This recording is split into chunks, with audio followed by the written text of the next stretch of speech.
At 58, Michael Johnson finally names the 5 greatest 400-meter runners ever. There is one event in track and field that Michael Johnson owns completely, not just as a competitor, not just as a record holder, as the standard against which every conversation about the 400 meters begins and ends. 7 years undefeated, 2 Olympic gold medals, a world record that stood for 17 years. The 400 meters did not simply belong to Johnson during his peak. It was shaped by him in a way that the event has never fully moved past. At 58, he finally named the 5 runners he believed had come closest to understanding what the event truly required. Johnson retired in 2001, having never lost a 400-meter final that mattered. The record books said everything about what he had been, but records do not fully capture the conversation that exists inside a career. The names that shaped the understanding, the runners who taught him something about the event that competition alone could not have provided. At 58, he was willing to say those names. 5 runners. 5 different expressions of what the 400 meters demands from the body and the mind when both are pushed to their absolute limit. Number 5. Alberto Juantorena, the man who showed the world what the 400 meters could look like before Johnson arrived to redefine it. Alberto Juantorena of Cuba arrived at the 1976 Montreal Olympics as a name the global sprint circuit had not fully processed. He was tall, unusually tall for a quarter-miler, with a stride length that the coaching world at the time associated more with middle-distance running than with the explosive demands of a single-lap sprint. The conventional wisdom said his body type was wrong for the event. The Montreal final said the conventional wisdom was wrong. Juantorena won the 400 meters in 44.26 seconds, the fastest non-altitude assisted time in the history of the event at that point. He then went back to the track and won the 800 meters, the 400 and 800 meter double at a single Olympic Games. A combination that the sport had decided was physiologically impossible, and that Juantorena had delivered with the composure of a man who had not received the memo about what was supposed to be beyond him. Johnson said that studying Juantorena's career taught him something that the purely technical analysis of the 400 meters could not communicate, that the event rewards a specific quality of physical intelligence, the ability to distribute effort across 400 meters in a way that the body does not fully understand until the mind has learned to override the signals that arrive in the third 100 meters telling it to slow down. Juantorena had that quality in a form that the era he competed in never fully recognized, because the times he ran, measured against what came later, do not communicate the level of the performance relative to everything surrounding it. He called Juantorena the most complete quarter-miler of his generation. The man who set the terms for what the event was asking before Johnson arrived and changed what the event was capable of answering. Number 4. Lee Evans, the world record that nobody talked about enough. Lee Evans won the 400-meter gold at the 1968 Mexico City Olympics in 43.86 seconds. The altitude helped. The conditions were exceptional, but the time was 43.9x, a world record that stood for 20 years and that communicated something about the ceiling of the event that nobody in the sport had fully anticipated. Evans ran that race wearing a black beret at the medal ceremony in a moment of political statement that the era required of its athletes in a way that no subsequent generation has been asked to produce in quite the same form. The beret and the raised fist and the specific context of 1968 Mexico City. The same games where Tommy Smith and John Carlos produced the image that defined the intersection of sport and civil rights for decades, placed Evans inside a history that went beyond the stopwatch. But Johnson said that what Evans gave the 400 meters was something the political history sometimes obscured, a time that the sport spent 20 years treating as the outer limit of what a human body running a single lap could produce. Not because no one was trying to break it, because the specific combination of speed endurance, technical efficiency, and competitive intelligence that 43.86 required was a combination the event was not regularly producing across 2 decades of elite competition. Johnson broke Evans's world record, then broke it again, took 43.86 and moved it to 43.18 in a progression that the 20-year gap between them did not make look inevitable.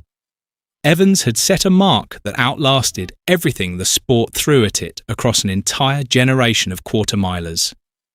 That, Johnson said, deserved more recognition than the political history of Mexico City had sometimes left space for. Number 3. Wayde van Niekerk, the man who arrived from lane 8 and changed the conversation permanently.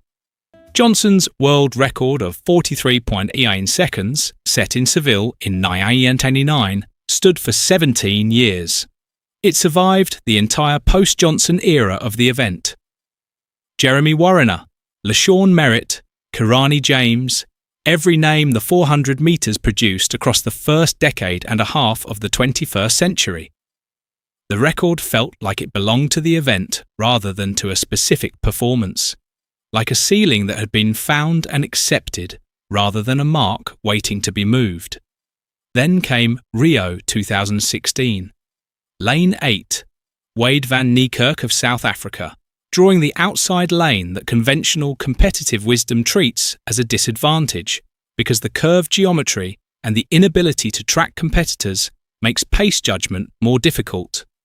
Van Niekerk ran 43.03 seconds. Johnson watched it from retirement. He had watched other attempts at his record, had watched runners approach and fall short and confirmed through each falling short that what Seville had produced was not simply a great race, but a specific ceiling that the event was still learning how to approach. Van Niekerk did not approach it. He moved it.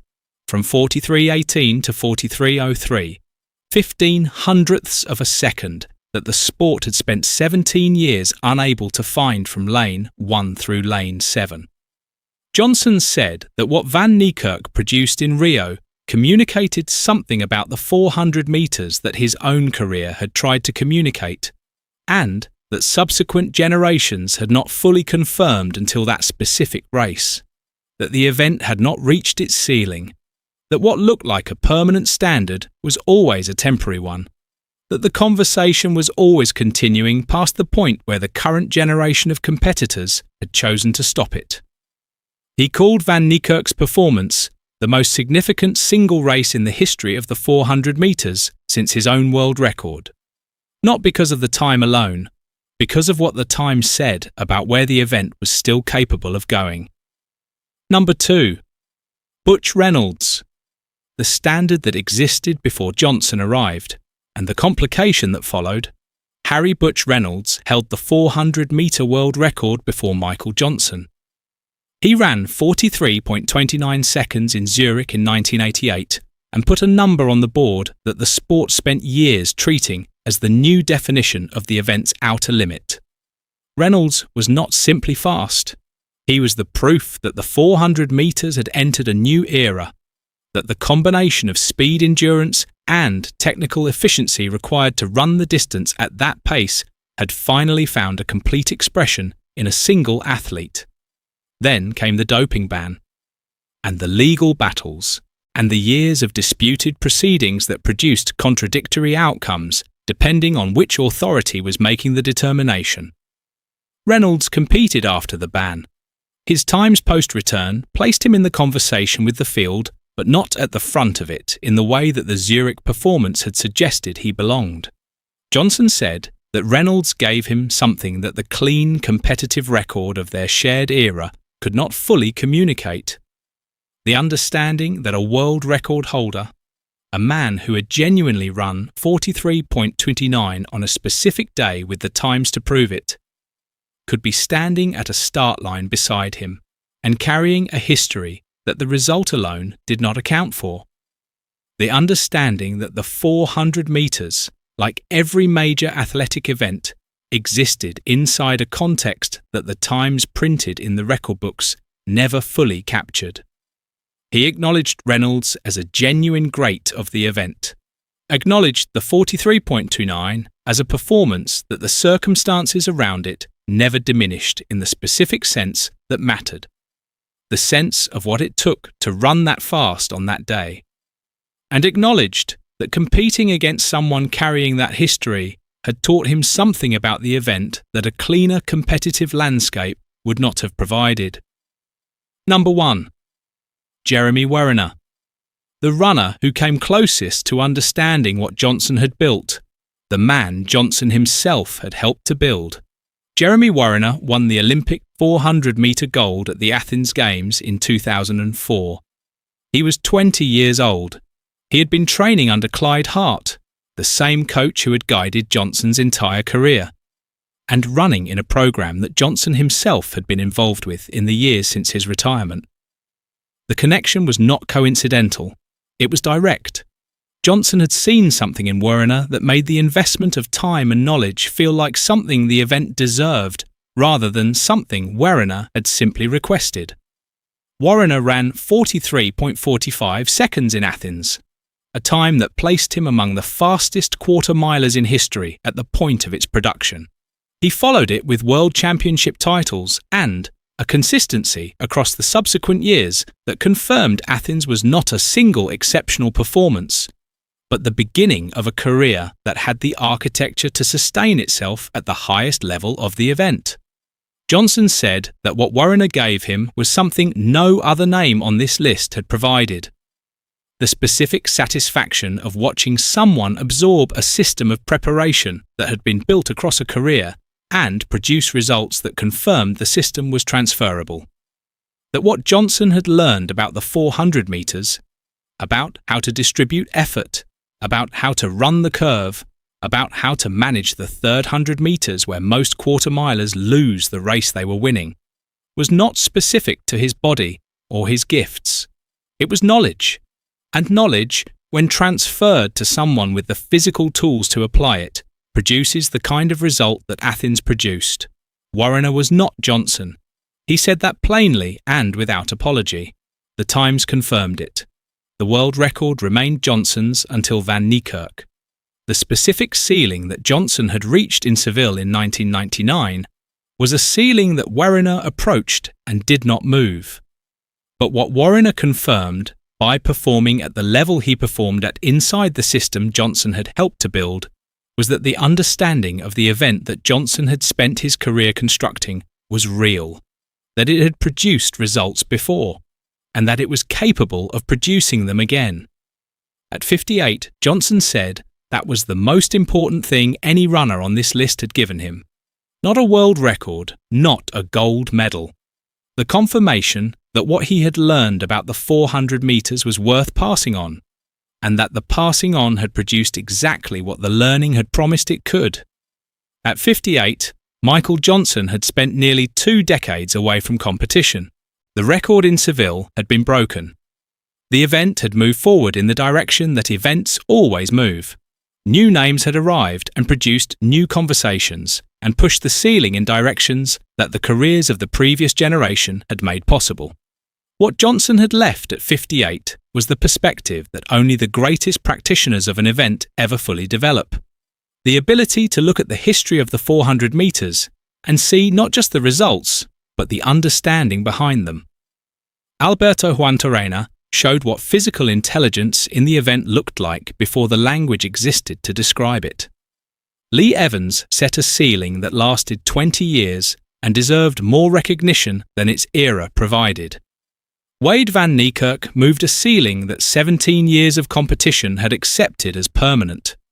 Butch Reynolds ran 43.29 seconds and taught Johnson something about the complexity of the event that the record books never fully captured. And Jeremy Wariner confirmed that what Johnson had learned could be transferred to someone with the tools to use it. 5 runners, 5 different expressions of what the 400 metres demands and what it rewards when the demand is fully met. At 58, Michael Johnson finally said their names.